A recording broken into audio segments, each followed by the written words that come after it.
జనుల నుండి జనల కొరకు జననమెత్తినాడి ప్రతినిధి, జబడినైన బదలనంటూ గళము ఎత్తినాడి ప్రతినిధి, నిజాన్ని ఎక్కడున్న వెంబడించి పైకి తీస్తూ, అన్యాయమట్టుకుంటే ఊరుకోక అంతు చూస్తూ, కలముతో కలలనే సాధించే ధీశాలి.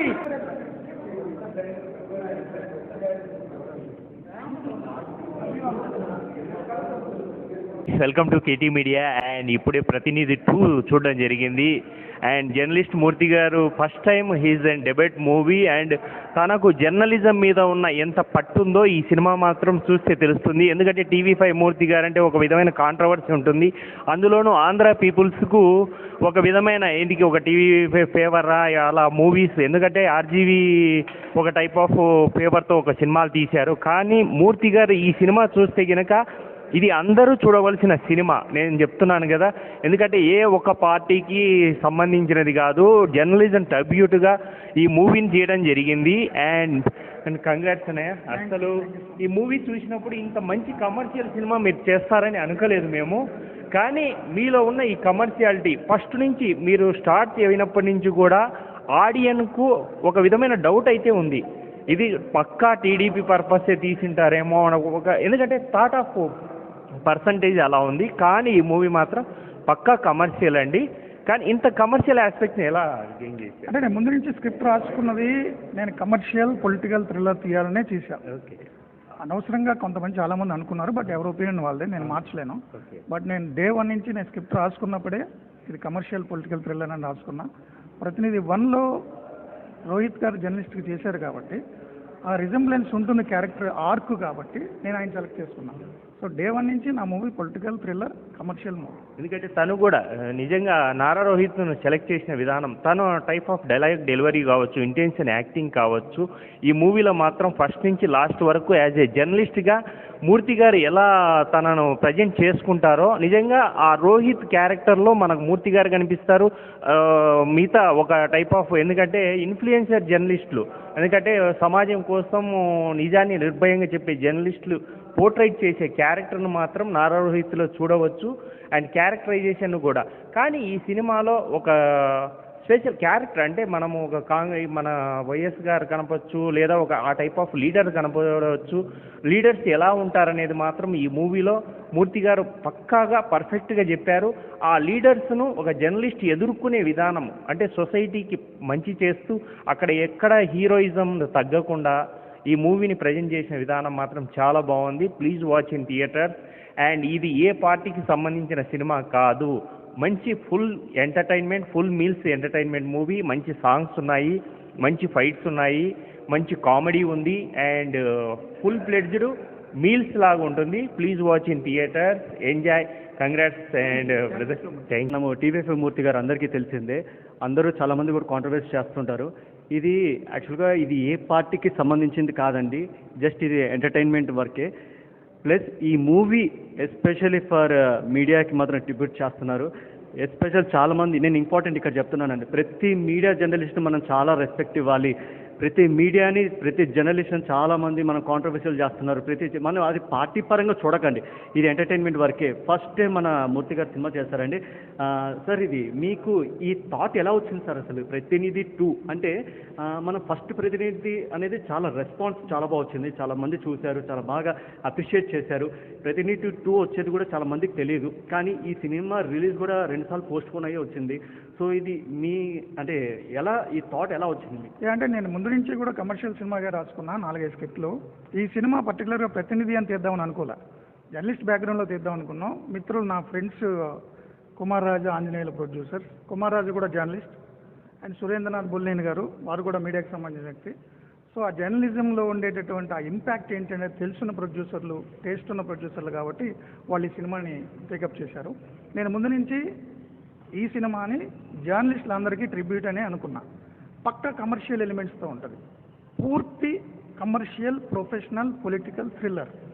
మీరు చూశారు కాబట్టి మీ ఒపీనియన్ మీరు అందరికీ అంటే ఇంకోటి మర్చిపోయాను అడగడము, ఇది ఎస్పెషల్లీ మనకి ఇష్టమైన లీడర్ శ్రీ నారా చంద్రబాబు నాయుడు గారు మీరు ఎస్పెషల్లీ ఒక ఫ్లైట్లో చూపించారు, ట్రైలర్ చూపించడం జరిగింది, ఇది వైరల్ కూడా అవుతుంది వీడియో. చంద్రబాబు గారు చూసిన తర్వాత ఆయన నుంచి మీకు ఎలాంటి అంటే చంద్రబాబు నాయుడు గారు ట్రైలర్ చూసి చాలా ఇంప్రెస్ అయ్యారు.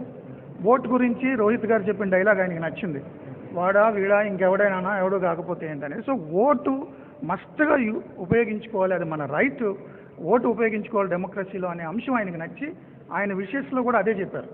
టీడీపీకి వేయండి దానికి వేయండి అని కూడా అనలేదు ఆయన. సో ఓటు మాత్రం వేసుకోండి, ఎవరు మంచి నాయకుడో సెలెక్ట్ చేసుకోండి, ఓటు వేయకపోతే ఒక రకంగా దేశద్రోహం లాంటిది, మిమ్మల్ని మీరు పాలించుకోవాలి కదా అనే ఉద్దేశంతో ఆయన అంటే ప్రొఫెషనల్గా నేను తీసిన సినిమాని ట్రైలర్ చూసి ఆయన ప్రొఫెషనల్గా రిసీవ్ చేసుకున్నారు, చాలా బాగుందని అప్రిషియేట్ చేశారు. ఈవెన్ చిరంజీవి గారు కూడా నా టీజర్ ట్రైలర్ లాంచ్ చేశారు, ఆయన కూడా అప్రిషియేట్ చేశారు. సుకుమార్ గారు కూడా అంతే, ప్రొఫెషనల్ మూవీ. ఓకే, అంటే యాక్చువల్గా చంద్రబాబు గారు, నేను ఈ వీడియో కూడా చాలా వరకు వైరల్ అవుతుంది, నేను ఈరోజు మార్నింగ్ కూడా చూశాను. చంద్రబాబు గారు ఈ ట్రైలర్ చూసిన తర్వాత చాలా ఆయన ఫేస్లో అంటే ఈ చాలా వరకు మూవీస్ ట్రైలర్స్ ఆయన చూడరు, కానీ మీరు ఎస్పెషల్ ఆయన టైము ఆ సందర్భం తీసుకోవడం కానీ ఆయన చూడడం కానీ మిమ్మల్ని అప్రిషియేట్ చేయడం కానీ ప్రతి ఒక్కరూ చూసిన వాళ్ళు కూడా చాలా హ్యాపీ అవుతున్నారు. ఆ ట్రైలర్ చూసిన తర్వాత సినిమా మరి నారా చంద్రబాబు నాయుడు గారికి ఎప్పుడు చూపిస్తున్నారు? చంద్రబాబు నాయుడు గారు, చిరంజీవి గారు, పవన్ కళ్యాణ్ గారు అందరికీ చూపించాలని ఉంది నాకు. బట్ షెడ్యూల్ చాలా టైట్గా ఉంది, ఎల్లుండితో ప్రచారం అయిపోతుంది, 13 ఎన్నికలు. వాళ్ళు ఈ 2 రోజులు ఇంకా ఊపిరాడకుండా అందరూ ప్రచారాలు చేసుకుంటారు. ఎక్కడ టైం ఇచ్చినా నేను వాళ్ళకి చూపించడానికి నేను అన్ని రకాలుగా ప్రిపేర్డ్ ఉన్నా, వాళ్ళు ఎప్పుడు టైం ఇస్తే అప్పుడు చూపిస్తాం. ఈ మూవీకి మనం ప్రతి ఫస్ట్ హాఫ్ కానివ్వండి, సెకండ్ హాఫ్ కానివ్వండి, ప్రతి ఫ్రేమ్ అంటే బిగినింగ్ టు క్లైమాక్స్, సెకండ్ హాఫ్లో ప్రొడక్షన్ వాల్యూస్ కానివ్వండి, లేకపోతే స్క్రీన్ ప్లే కానివ్వండి, డైరెక్షన్స్ కానివ్వండి, ఎడిటింగ్ కానీ, సినిమాటోగ్రఫీ కానివ్వండి, లేకపోతే మనకి ఎక్కడ కూడా బిగినింగ్ టు ఎండింగ్ వరకు అంటే మనం ఫ్రేమ్ టు ఫ్రేమ్ చూస్తున్నంతసేపు ఎక్కడ కూడా డిస్టర్బెన్స్ కాం. అంటే చాలా మూవీస్లలో మనం సినిమాటోగ్రఫీ కానీ ప్రొడక్షన్ వాల్యూస్ కానీ చాలా వరకు మైనస్ పాయింట్స్ చూపిస్తుంటారు, కానీ ఈ సినిమాలో బిగినింగ్ టు క్లైమాక్స్ వరకు ఈచ్ అండ్ ఎవ్రీ సీన్ చాలా ఇంపార్టెంట్గా చూపించారు. ఈ క్రెడిట్ అంతా ఎవరికైనా మన ప్రొడ్యూసర్స్ కానివ్వండి. హాయ్ సార్, ఈ సినిమాకి మీరు ఈ మన TV5 మూర్తి గారు మీకు చెప్పినప్పుడు మీకు ఎలా అనిపించిందండి? ఆబ్వియస్లీ ఫస్టే చాలా హ్యాపీగా ఫీల్ అయ్యాం. ఫస్ట్ మంచి సబ్జెక్ట్, ఎంతూజియాజంగా అనిపించింది, చాలా ఇంట్రెస్టింగ్ అనిపించింది. సో చేస్తే మనమే చేద్దామండి, 100% మనం చేసేద్దాం, మూవ్ అయిపోదాం అని చెప్పి చాలా స్పీడ్గా స్టార్ట్ అయింది మా ప్రాజెక్ట్, చాలా స్పీడ్గా చేసాం. అదే చెప్పినండి, మనం చేస్తున్నాం, మీరే డైరెక్టర్ అని చెప్పింది వీళ్ళే, అంటే నాకు డైరెక్టర్ ఆలోచన లేదు. ఓకే, యాక్చువల్గా దీంట్లో ఇంపార్టెంట్ క్యారెక్టర్స్ అంటే ఇంద్రజ గారండి, మేడం గారండి, లేదా ఉదయభాన్ గారండి, లేకపోతే వీళ్ళని పెట్టాలని మీకు ఎలా ఐడియా వచ్చింది? అంటే మీకు ఎవరైనా సజెషన్ చేస్తారా, లేకపోతే మీ అంతటా మీరేమన్నా ఈ క్యారెక్టర్స్కి వీళ్ళే సూట్ అవుతారు అనేమన్నా మీరు మీ అంతటా మీరు అంటే క్యారెక్టర్ రాసుకున్నప్పుడే రైటర్ డైరెక్టర్ మైండ్లో కొన్ని క్యారెక్టర్లు ఉంటాయి. మన పాత్ర రాసుకునేటప్పుడే ఆ క్యారెక్టర్ ఆర్ట్ను బట్టి మనకి అవైలబుల్గా ఉన్న ఆర్టిస్టులు ఇన్ఫ్లుయెన్స్ చేస్తారు మన మీద. సో అలా చాలా క్యారెక్టర్లు అలాగే అనుకున్నాం. సచిన్ కేడేకర్ కానీ, జిషు సేన్గుప్తా గారు కానీ, అందరి గురించి, ఇంద్రజ గారు, అజయ్ ఘోష్, అందరి గురించి అలాగే అనుకున్నాం. 1-2 క్యారెక్టర్లు మనం అనుకున్న వాళ్ళు అవైలబిలిటీ లేనప్పుడు బెస్ట్ ఎవరో టీం అంతా ప్రొడ్యూసర్స్ మేము అందరూ ఆలోచించి డెసిషన్ తీసుకున్నాం. ఓకే, సో ఫైనల్గా ఏంటంటే సినిమా ప్రతి ఒక్కరూ చూడండి దయచేసి. ఇది పొలిటికల్ ఫేవర్ అయితే కాదండి, ఏ పార్టీకి సంబంధించింది కాదు. ఈ మూవీలో మనము ఫస్ట్ టైటిల్ సాంగ్ మనకి నారా రోహిత్ గారి ఇంట్రడక్షన్ సాంగ్ ఒకటి ఉంటుంది.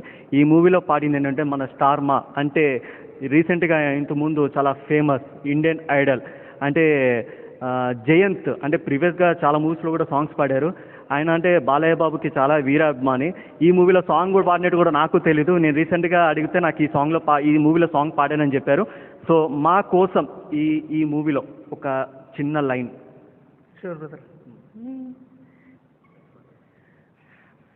జనుల నుండి జనల కొరకు జననమెత్తినాడి ప్రతి.